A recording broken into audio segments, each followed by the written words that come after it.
Hey everyone, it's Mike with It's Pittsfield Tonight. I'm going to jump right into it. It's Sunday. It's warm out. It's already in the 40s and it's pretty early right now. It's about 6:30 or so. Birds are chirping. Lots going on out there. As many of you know, I said in the couple videos ago anyway, I made a bet with a local Pittsfield business owner this winter, or not that long ago actually, a little over a month ago, and he believed we were going to get another 4 feet of snow by April, a total accumulation of another 4 feet. I said no way. I figured 10 inches at best, and I said I highly even doubt that. I think winter eluded us this year as far as snow. And what I'm seeing out there in nature, because I'm not a meteorologist or anything like that, I don't profess to be, I get my information from just seeing what's out there. I spend a lot of time out taking pictures and out in the woods, and I'm seeing things this year that I've never seen before. And like I saw baby goslings the other day. I have never in my life seen chicks hatching this early in the season. I've never seen that before. That absolutely floored me. I've seen it in the end of March, but I've never seen it this early. So anyway, nature is saying that winter's over. We'll see. Like I said, I'm not a meteorologist. I don't know. But I think it might be. Also, that last storm. So in the last video, I did say where I'm at Richmond Pond, I didn't think it was that bad as far as what they predicted would be coming. And I think the largest wind gust we got here was about 23 miles an hour. I live right near the weather station, which is on the Richmond Shores pumping station. And somebody sent me a message saying, well, the Pittsfield had a maximum gust of 64 miles per hour. I believe it did. Okay? I believe it. I absolutely believe it did. All I was saying is I didn't think it was that bad. Not belittling anybody who had tree damage or anything like that, because if you had damage, for you, it was bad. I'm just saying overall, the hype on that, I didn't think it was that bad, even with us losing power for 3.5 hours. So, yeah, I just had to throw that out there. But to those of you that like that kind of stuff, that like, you know, the horrible weather kind of, you know what I'm talking about. There's people like that. I'll throw this out there just for you then, okay? This is just for you. I'm going to tell you the truth. It was that bad. It was unbelievable. The wind was so strong, the screams coming through the walls of my house. I didn't know what to do. I ran outside in a panic to see what was going on. I thought it was like Godzilla or some kind of monster coming through the woods. I grabbed a gallon of milk and a loaf of bread and I threw it into the wind, and it threw it back at me. At that point, I didn't know what to do. I ran back inside and I got down and I hid under the table and I prayed and prayed and prayed. And that's what happened. And here we are. And hopefully there's a company out there, maybe 413shirts.com, that will be putting out some t-shirts saying that we did survive the leap year storm of 2024, the leap year windstorm of 2024. And I'm glad everyone made it. And that's that.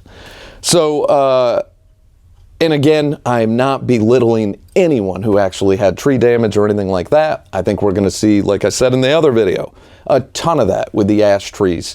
The emerald ash borer is wiping out our ash tree population, and there's a lot of problems that come with that, including you're going to see a lot of what we just saw during that storm at Camp Russell. That was an ash tree that came down and took the lines out and took the transformer.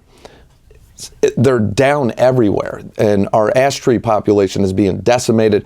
The emerald ash borers get in there. Once they get into that pupa stage, they kill the tree. I mean, it's dead in like a year or two.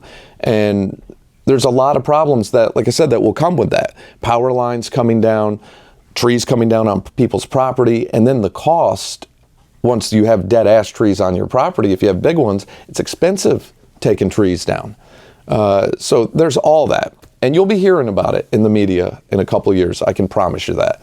The media, the main media will probably wait till, you know, it's a serious issue that a lot of people are talking about. But I think it already is a serious issue. So if you have an ash tree on your property and you live around here and you're in Central Berkshires or the Berkshires, I would almost be willing to bet that ash tree is already on its way out. Every single one of them that I've looked at Camp Russell are dead. And you're talking, that's a lot of woods, a lot of land up there, a lot of acres. So anyway, that's that. One more thing I want to put out, and it's not necessarily, I hope it's not negative, but this is the thing. And when things are often mentioned in the community, like Third Thursday, okay? When it was moved to the Common, and I said this again, I'm reiterating what I said in the last video on this, but I supported it as far as I went there. I promoted it. I wasn't a fan of it. I thought it should have been downtown.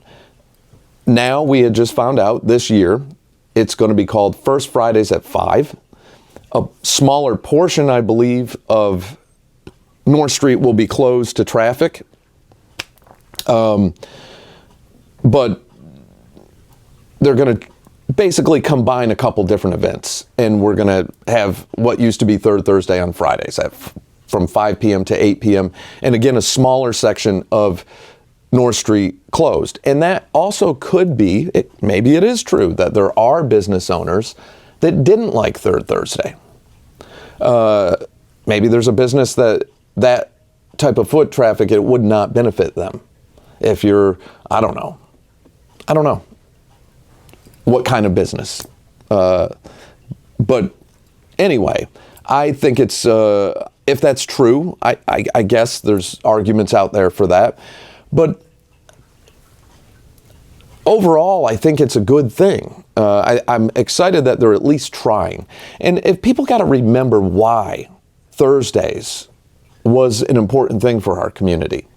I think a lot of people forget about that, and makes me feel old because I don't think I'm that old, and I know this, I remember. If you worked at GE, what day did you get paid?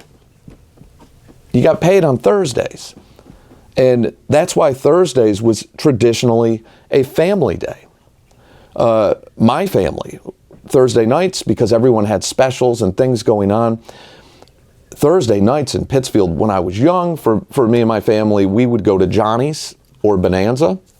But Allendale area, downtown, North Street, everywhere. Pittsfield was booming on Thursdays.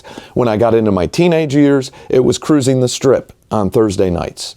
And if you're my age or older, you remember it was bumper to bumper and the sidewalks were elbow to elbow. I'm glad I got to see that in my life. That's how North Street truly was. So when people talk about, oh, it's nothing like it used to be or this or that, and then they get accused of being negative, and it's sometimes from people in the city that matter.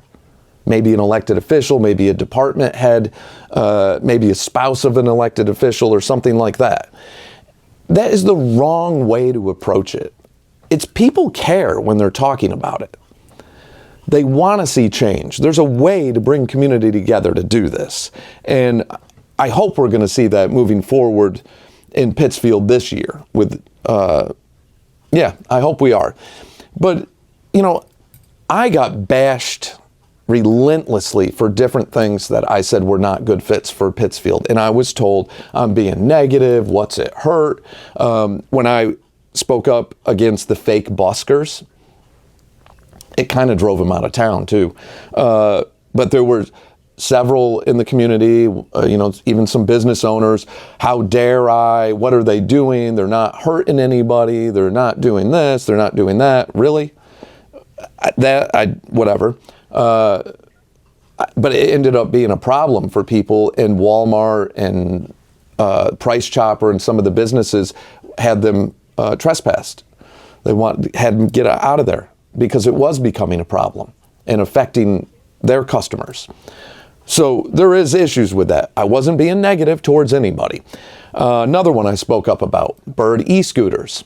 Again, I said, horrible fit. This will not work. I didn't just pull that out of the air. I was looking at market data.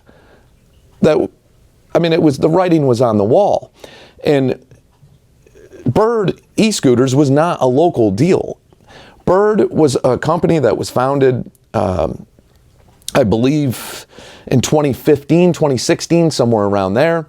It hit unicorn status, which is the owner raised over $1 billion in funding before this company was even anything. And it went berserk. There was so much hype on it. It was like the pet rock of the stock market. And they were the first in market history to hit that status. And they went from having billions of dollars to losing over 98.5% or 99% of their value on the market. They filed bankrupt, and their stock is down to like 4 cents or 5 cents a share. They're selling their assets and blah, blah, blah. The writing was on the wall with that. I was looking at data. When it was brought up even at city meetings, because I don't want to tread on politics here, but that was brought up there where I was referred to even as being negative. I didn't know what I was talking about. I said, okay. Wayfair, there was another one.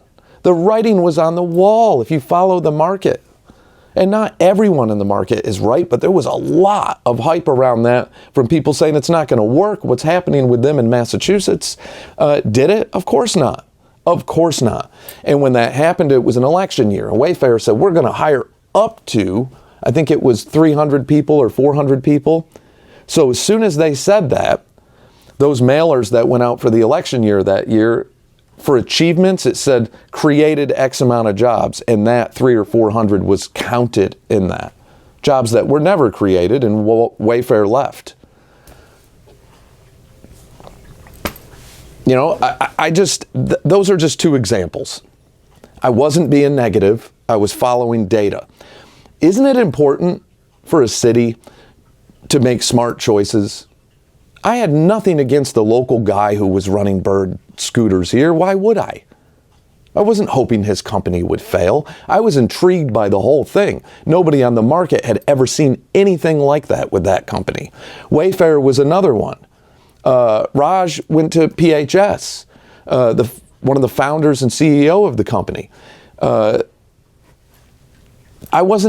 didn't want to see them not succeed. There was a lot of concern on the market about their business model. And a lot of talk when they cut that deal with the state of Massachusetts that it wouldn't work. A lot of people say, no way is this going to work. They're going to be out of there as soon as the money that they burn through the money that was fronted for them and their tax breaks. That's what happened. So again, it's just smart to make smart choices. Pittsfield has an amazing history. An amazing history. This was a place where presidents came. This was a place where the world's most famous authors came. This was a place where Rockefellers and Vanderbilts and Carnegies and people like that came through this community. The Crane family here at one time out of Dalton. I mean, the Cranes were so important and they had so much influence over Pittsfield. And of course, one of them, I think Winthrop Crane, was the governor of Massachusetts in the early 1900s. At the time, his brother was opening and building the Berkshire Museum because they had so much money. They were such a huge, powerful family nationally and had so much influence. And that museum was his pride of art. I mean, he was going to make sure that we had the prized pieces of art to last forever. And then that kind of went south on us. I won't even get into that. But there's a history here. What Stanley Electric did, it changed the world. Stanley Electric literally changed the world. Pittsfield is one of the first cities in the world with electricity. I believe Great Barrington is the first city in the world to be powered by electricity. Bosques was the first place in the world to offer night skiing with a mountain lit up. Dan Fox, the history of him with, was it plexiglass or something? I mean, there's so much that came out of here. The McKay family inventing modern machinery, how shoes were made, and going on the map for that, going all the way back to the Clapp family, who made custom carriages and even made a presidential carriage. The history of Pittsfield is full of amazing, smart, amazing people. I think making right choices and working with the right people and really having community input and making smart choices and not just rolling the dice every time to see what works. When people speak up with concerns, it's not always negative. It's just concerns. Be happy they want to be involved. Don't belittle them for that. Be happy they want to be involved and welcome their input and figure out how to mold that into part of the solution. And that's it. I can go on and on forever with that. But I just had to talk about that. I had to, because I hate it being accused of being negative, and I don't like it when I hate it when I see other people getting accused of that. I see how it deters social media, especially when you have even some elected people saying social media is the problem. Really, social media is the problem? And I suppose before that, letters to the editor were the problem, and radio was the problem, and cable was the problem. MTV was going to destroy your children. I mean, come on.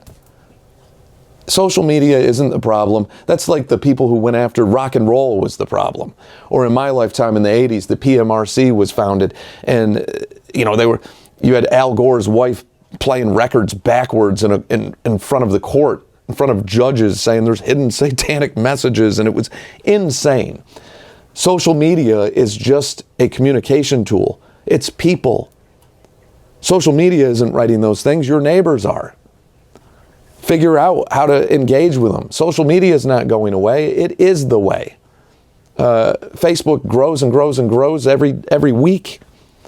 It's one of the most powerful social platforms, and that is not changing anytime soon. Not in our lifetimes.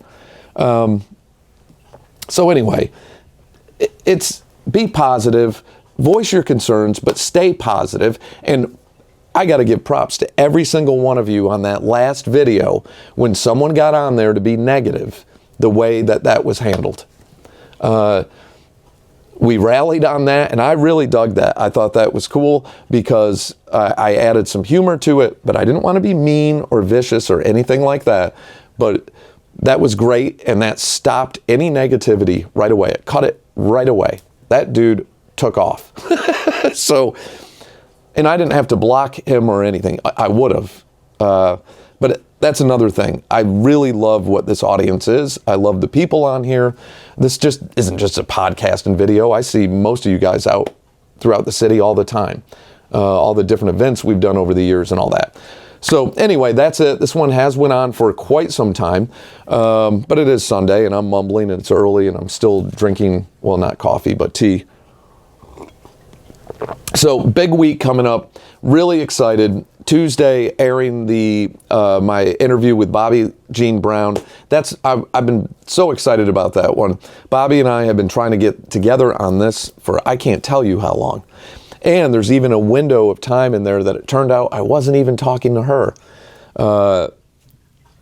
Yeah, she had a whole identity theft thing go on, and even her social accounts were taken over. But anyway, we're going to talk about all that. So Tuesday morning, I'll be putting that out around 7, 8 a.m. It's not live, so once it's there, it's there. But I'm really looking forward to that one. And so that'll be Tuesday the 5th, and a bunch of other stuff coming up.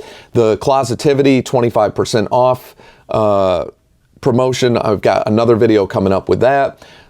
Some great stuff with Porta Via coming up. And I'm finishing up a project, finally. It took us some time, but another Pittsfield Rye one of my favorite ones. It's their cinnamon burst bread that we did French toast with, and that's another one of my favorite products that they have. So that video I'm just finishing up, and that will be out this week also. So that's cool. And the Porta Via stuff is going to be really cool. They're doing Shamrock for a day. I'm so excited about that. That's going to be so much fun. So Jay and I, the owner Jay Bullen, and I will be doing some special videos with that. And then we're also going to be picking from the last video one or two of you to be featured in the next commercial we're doing. So all that. All right, so that's enough for now. If you made it to the end, God bless you. You can comment, I made it. It fascinates me when some of you do. because I have a tendency to go on and on sometimes, including right now. All right, so that's it for now, and I'll catch you all in the next day or two.